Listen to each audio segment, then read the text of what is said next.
America ఒకవైపున వెనుజులాని చుట్టుముట్టింది. అక్కడ తమ యుద్ధ విమానాలు, యుద్ధ నౌకలు, హెలికాప్టర్లు, ఆర్మీ అంతా రంగంలోకి దిగింది. ఏ క్షణంలో యుద్ధం జరుగుతుందో తెలియదు.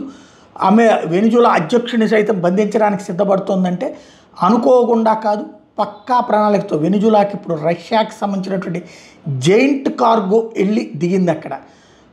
Russia massive Russian Antonov AN-124 cargo ఇప్పుడు అక్కడ దిగింది. ఈ ఎయిర్ క్రాఫ్ట్ కెరాసెస్ ప్రాంతంలో దిగింది, హెవీ సెక్యూరిటీ మధ్య దిగింది. అక్కడ S-400లు ఎయిర్ డిఫెన్స్ సిస్టమ్స్ పెద్ద ఎత్తున రష్యా నుంచి వెనుజులాకు ఉంది. అవి రష్యా అక్కడ డెలివరీ చేసింది. ఎందుకంటే ఇప్పుడు మిస్సైల్స్ ద్వారా, యుద్ధ విమానాల ద్వారా, వీటి ద్వారా వాడతారు కదా అమెరికా వాళ్ళు.